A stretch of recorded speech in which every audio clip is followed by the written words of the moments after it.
Assalamualaikum warahmatullahi wabarakatuh. Sahabat muslim, setelah syalat, tahajud ada waktu yang sangat istimewa untuk berdoa.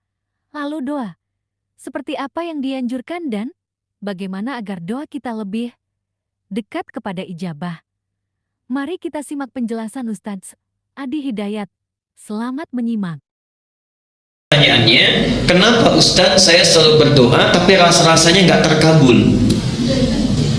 Kenapa saya selalu meminta tapi kok ditundanya begitu lama?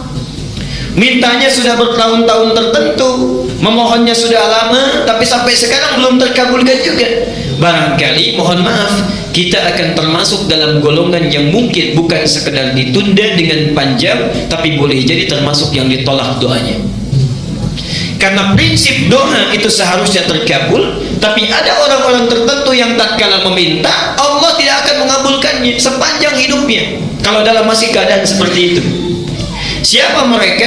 Bagaimana supaya kita menghindarinya? Dan hebatnya, mohon maaf, sekhusyuk-khusyuknya antum berdoa, meminta bahkan setelah tahajud, kalau memiliki sifat ini, bahasa hadisnya sampai kapanpun gak akan pernah dijawab. Jadi nanti kita akan evaluasi kalau ada di antara kita saat ini yang sering kali berdoa meminta padahal sudah menangis, bangun sholat tiap malam, boleh jadi belum terkabul atau tidak terkabul karena punya sifat-sifat yang mungkin kita akan tampilkan. Baik, ini bagian yang pertama. Sudah? Catat dulu dalilnya karena saya tidak cantumkan di sini. Ya, saya tidak cantumkan. Satu, dicatat dulu dalilnya supaya tidak lupa. Mau yang panjang yang pendek? Yang pendek, yang ada terjemahan yang Arabnya aja. Terjemahan baik. Al-Arba'in An-Nawawiyah. Al-Arba'in ya, cuma 42 hadis dan pendek banyak terjemahannya. Al-Arba'in An-Nawawiyah nomor ke-10. Hadisnya nomor 10. Itu diambil dari hadis Muslim nomor hadis 1051. Jadi Imam An-Nawawi mengambil hadis di hadis Muslim nomor hadis 1051, ditempatkan di kitabnya Al-Arba'in posisi nomor 10. Sudah? Baik. Yang kedua, masih tadi Al-Baqarah 186, Quran surah 2 Al-Baqarah 186. Kemudian Al-Isra surah 17, Al-Isra surah 17 ayat 110, ayat 110. Kemudian Al-Dhariyat, Al-Dhariyat ini contohnya surah 51 ayat 55 sampai dengan 60 terakhirnya, 55 sampai dengan 60. Sudah? Baik. Nah, sekarang mari kita lihat dan kita evaluasi dan kemudian kita berhenti di titik ini.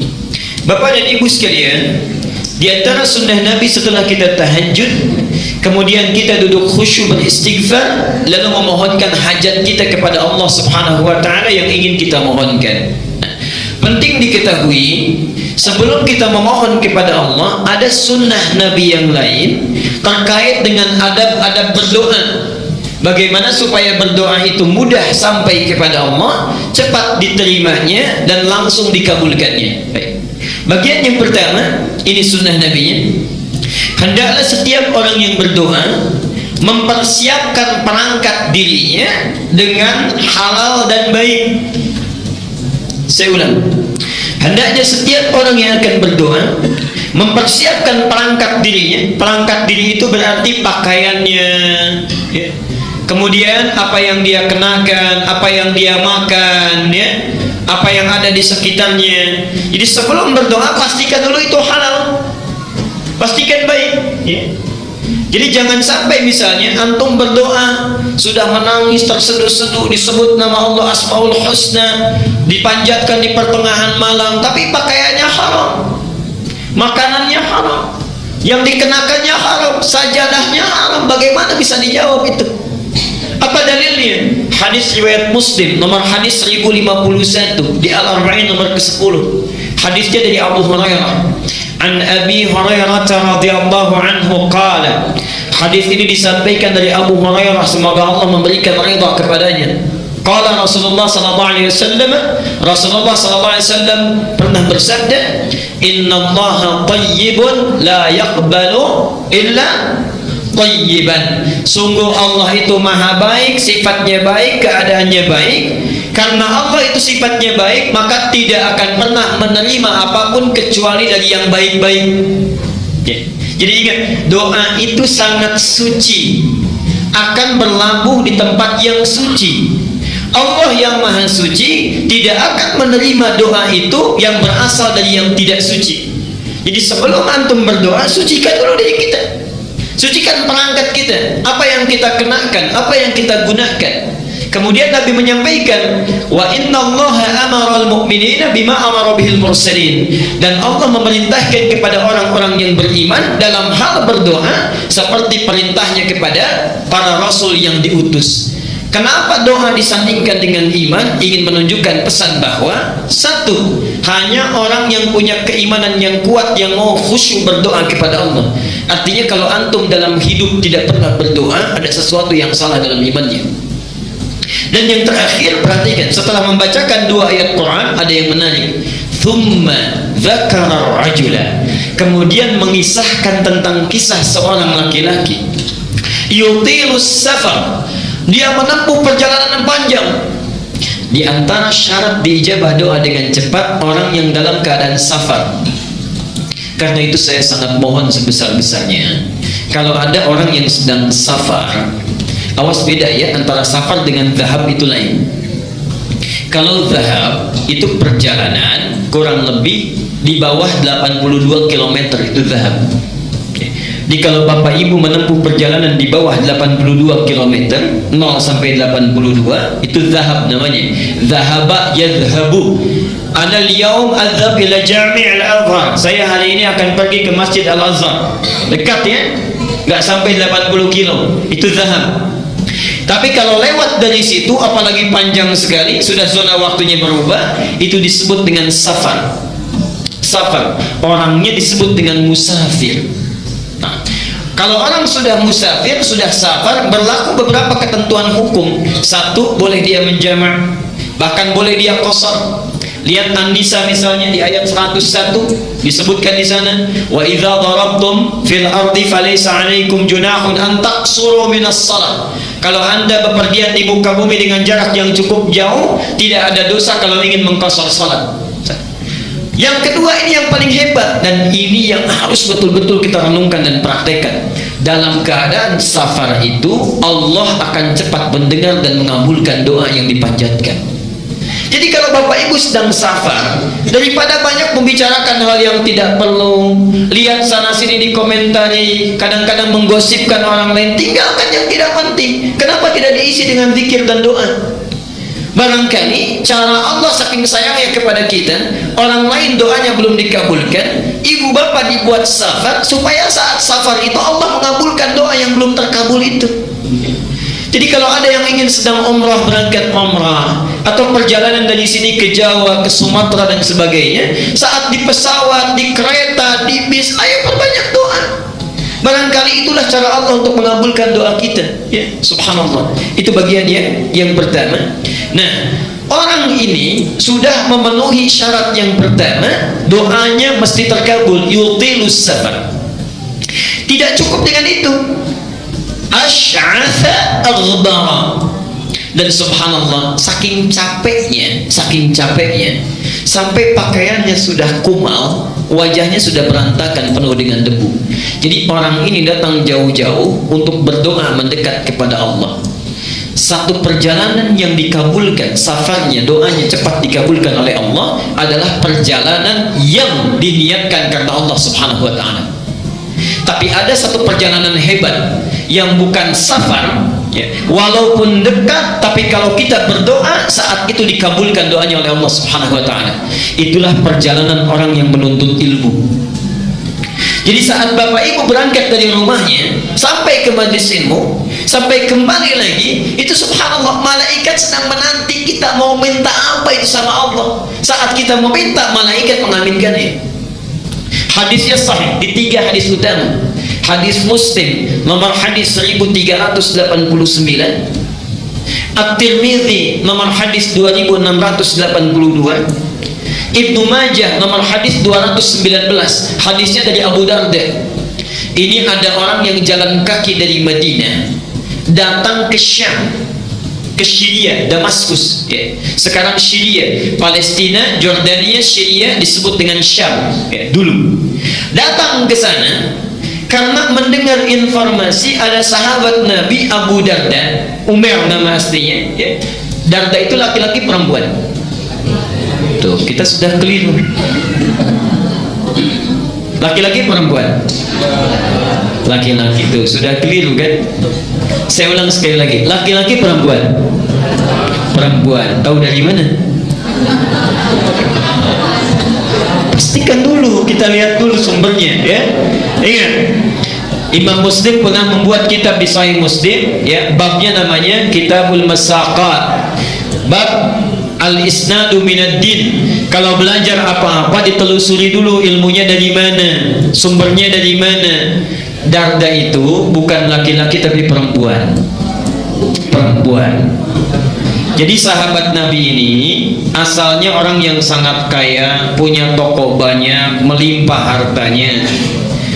Saat Nabi datang belum masuk Islam. Singkatnya satu kali, subhanallah, singkatnya beliau masuk Islam berubah menjadi zuhud ya.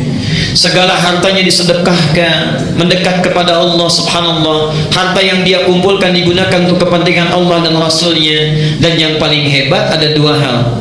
Satu, punya teman karib yang selalu menunjukkan kepada kebaikan. Ini contoh bagi kita. Silakan nanti lihat di Riyadhus Shalihin, itu ada pembahasannya. Teman karibnya Salman Al-Farisi.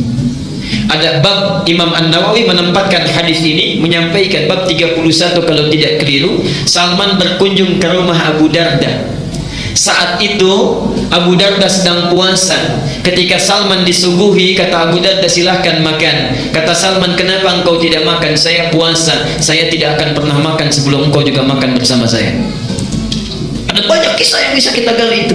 Nah, Abu Darda ini kenapa disebut dengan Abu Darda? Karena Uwaimir ini punya putri perempuan yang sangat cantik, luar biasa, namanya Darda. Darda inilah ditaksir banyak orang, sampai saat itu ditaksir oleh gubernur Syams. Tidak perlu saya sebutkan orangnya.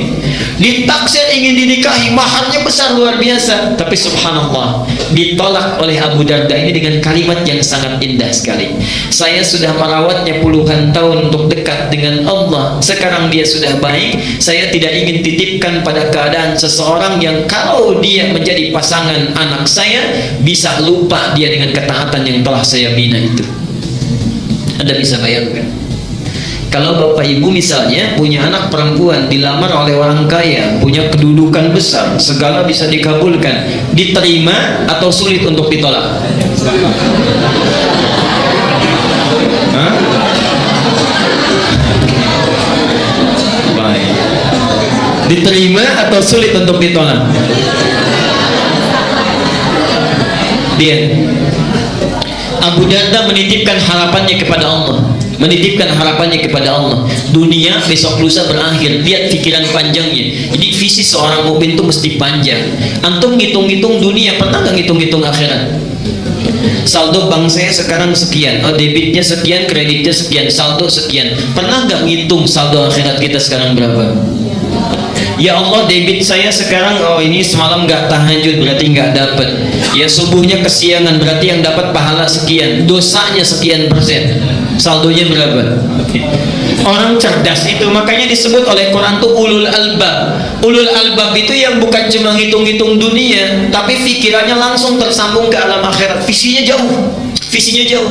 Abu Darda punya visi jauh. Sekarang kamu jadi gubernur, bagaimana kalau sudah menikah pimpinan berganti?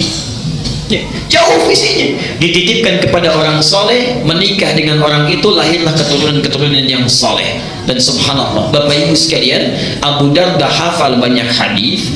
Di antara hadisnya ada yang tidak diketahui oleh sahabat manapun. Orang ini datang dari Madinah, subhanallah, kota Nabi.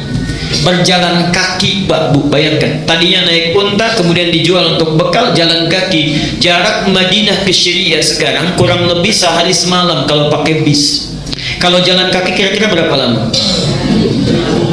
Jangan dulu dijawab, sudah pernah atau belum? Oke. Dan jangan bayangkan situasinya seperti sekarang. Subhanallah.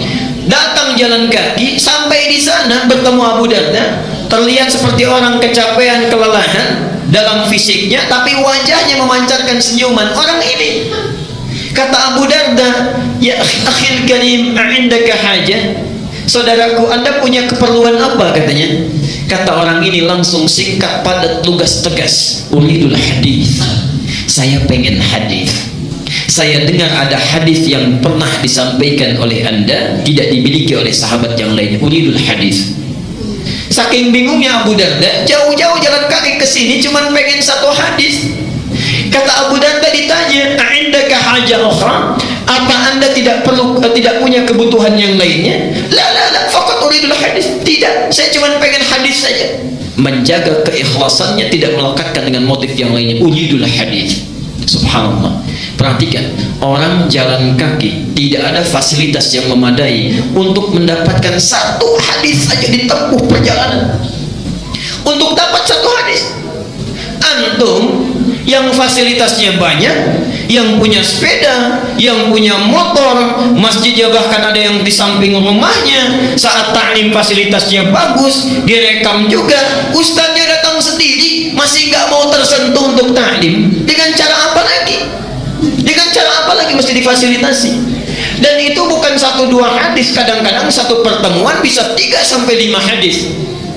Ada muridnya Imam Malik datang, saya ingin hadis katanya. Ditolak oleh Imam Malik, tidak. Nunggu di luar sampai bosan, kata Imam Malik pada yang bantu beliau, khadim beliau, cambuk dia katanya. Cambuk ini bukan marah, untuk menguji kira-kira masih bertahan enggak. Ketika dicambuk sampai 40 kali dicambuk, Anda zalim kepada saya, kata orang ini. Saya sudah menjual apa yang saya punya. Jadi orang ini menjual apa yang dia miliki, kekayaannya dan sebagainya, hanya untuk menempuh perjalanan supaya belajar hadis pada Anda. Anda zalim pada saya. Baik ya. Kata Imam Malik, kalau begitu saya ingin balas kezaliman saya. Apa yang bisa saya lakukan? Berikan saya hadis sesuai dengan cambukan yang telah tadi diberikan. Jadi dicambuk 40 kali, minta 40 hadis. Begitu disampaikan 40 hadis oleh Imam Malik, kata orang ini, tolong cambuk saya lagi sebanyak-banyaknya, belum cukup hadisnya. Ada orang yang dicambuk sekedar untuk belajar. Antum tidak pernah dicambuk, dikasih fasilitasnya, bahkan hari Kamis dikasih takjilnya, dikasih buka puasanya, dikasih bukunya, dikenyangkan perutnya, ustadznya datang. Tadi ada pertanyaan, yang nggak puasa boleh buka nggak? Boleh. Gampang, di sini manhajnya sederhana. Yang nggak puasa buka, yang mau dimakan, yang puasa yang makannya. Singkat ya. Baik. Sekarang perhatikan. Jadi orang ini ketika datang langsung disampaikan hadisnya. Hadisnya tentang ta'lim, ini yang hebat, yang dalam perjalanan tidak mengenal jauh, dekat pun doanya dikabulkan. Man salaka tariqan yaltamisu fihi ilman sahhalallahu lahu tariqan ilal jannah.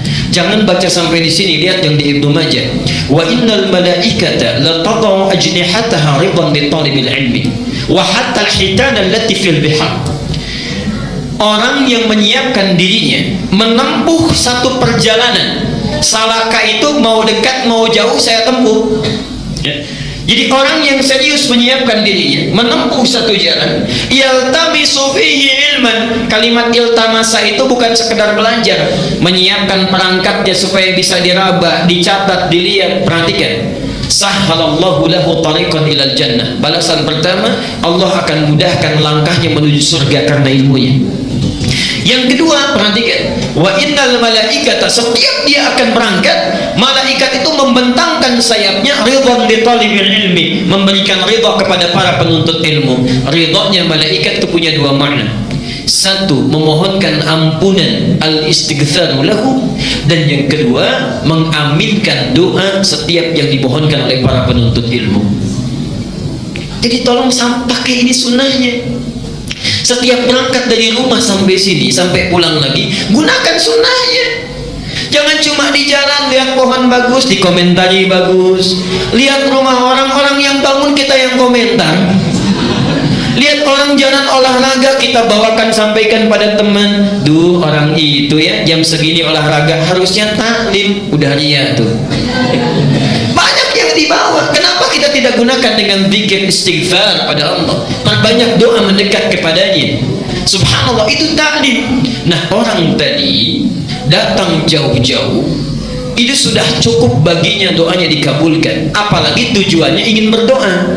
Yang lebih hebat, yamuddu yadayhi ila sama, mengangkat tangannya ke langit begini. Tsumma qala, kemudian mengatakan, ya Rabb, ya Rabb, disebut Asmaul Husna. 3 syarat doa mestinya terkabul dengan cepat. Apa kata Nabi? Fa anna yustajabu lidzalik. Gimana doa kamu bisa dijawab? Famat'amu haramun wa mashrabu haramun wa malbasu haramun wa ghudhiya biharamin. Makanannya haram, minumannya haram, pakaian yang dikenakannya haram, dan perangkat kehidupannya berasal dari yang haram. Orang seperti ini, perhatikan kalimatnya, yustajab itu bukan fi'il madhi tapi fi'il mudhari. Mudhari itu bentuknya past tense continuous future. Jadi orang ini kapanpun meminta, sesulit apapun, menangis darah apapun, gak akan pernah dijawab oleh Allah Subhanahu wa ta'ala selama perangkat hidupnya itu haram. Karena itu bertakwalah kepada Allah. Kita berhenti dulu di bagian yang pertama ini. Jadi kalau antum ingin segera dikabulkan doa oleh Allah, maka coba lihat diri kita sebelum berdoa. Ada yang haram tinggalkan, yang kurang perbaiki, yang sudah bagus pertahankan dalam kehidupan.